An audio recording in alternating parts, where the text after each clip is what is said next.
அடக்கிட்டு பேசாம இரு. திமுக அப்படி என்னதான் செஞ்சிருச்சு மக்களுக்கு சொல்லு பாப்போம். சொல்றா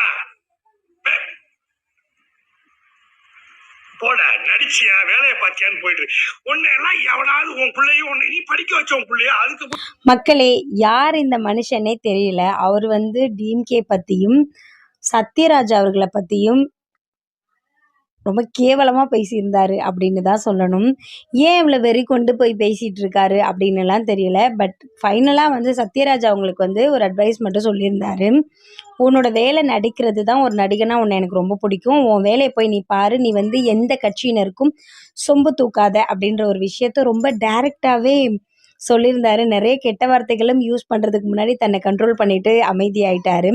அஃப்கோர்ஸ் சத்யராஜ் அவர்கள் வந்து டிஎம்கேக்கு ஆதரவாக இருந்தாலும் கூட விஜய் அவர்களுக்கு அகெயின்ஸ்டாக சில விஷயங்களை அவங்களும் அவங்க பொண்ணுமே பேசிகிட்டு இருந்தாங்க. ஸோ அவங்களுக்கு பதிலடி கொடுக்குற விதமாக தான் இவர் பேசியிருக்காரு போல இருக்குது. நாளைக்கு வந்து ஈரோட்டில் டிவிகேவோட மீட்டிங் இருக்குது. அங்கே வந்து விஜய் வந்து பேச வராரு. அங்கே வர்ற மக்களுக்கு எந்த ஆபத்தும் விபத்தும் உயிருக்கு சேதமும் வரக்கூடாது அப்படின்ற ஒரு விஷயத்தில் டிவிகேல இருக்கிற கடைநிலை ஊழியர்கள் வரைக்குமே எல்லாருமே ரொம்ப தெளிவாக இருக்காங்க. ஸோ அதன் காரணமாக தான் செங்கோட்டையன் அவர்களோட மேற்பார்வையில் தண்ணி எல்லாம் அங்கே தேவையான அளவு இருக்கா, மெடிக்கல் ஃபெசிலிட்டிஸ் இருக்கா, மக்களுக்கு தேவையான மெடிக்கல் ஃபெசிலிட்டிஸ் அரேஞ்ச் பண்ணுற விதமாக அங்கே ஆம்புலன்ஸும் வச்சுருக்காங்க. உடனே கூட்டத்தில் ஏதாவது பிரச்சனை ஆகுதுன்னா மக்களை காப்பாற்றுறதுக்காக தீயணைப்பு துறைகளும் அங்கே நிறுத்தப்பட்டிருக்கு. அது மட்டும் இல்லாமல் மீடியாவிலேருந்து வராங்க, அப்புறம் ஷூட் பண்ணுறவங்க, இவங்க எல்லாருக்குமே தனித்தனியாக ஃபெசிலிட்டிஸ் எல்லாமே அரேஞ்ச் பண்ணி வச்சுருக்காங்க.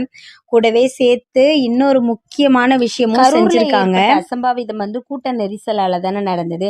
ஸோ அந்த மாதிரி எந்த விதமான அசம்பாவிதமும் நடக்கக்கூடாது அப்படின்றதுக்காகவும் மக்களையும் கூட்டத்தையும் கண்காணிக்கிறதுக்காகவும் 60 கேமராக்கள் பொருத்தப்பட்டிருக்கு. ட்ரோன் கேமராஸ் ஃபிக்ஸ் பண்ணியிருக்காங்க.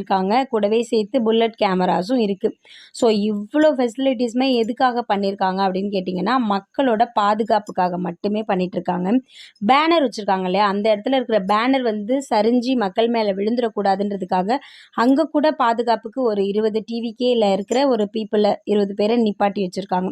ஸோ இந்த அளவுக்கு கவனமாக அவர் இருக்கிறதுக்கான ஒரே ஒரு காரணம், எதனா ஒரு பிரச்சனை நடந்து கூட்டத்துக்குள்ளே குளறுபடி நடந்து மக்கள் யாரும் இதனால் எஃபெக்ட் ஆகிடக்கூடாது அப்படின்றதுக்காக தான். நாளைக்கு டிசம்பர் 18 ஜனநாயகன் படத்தோட செகண்ட் சாங் வந்து ரிலீஸ் ஆகுது. ஸோ இதுவுமே டிவிகேல இருக்கிறவங்களுக்கு ஒரு பெரிய சந்தோஷத்தை தான் கொடுக்குது. மார்னிங் மீட்டிங், ஈவினிங் வந்து சாங் வந்து ரிலீஸ் ஆகுது.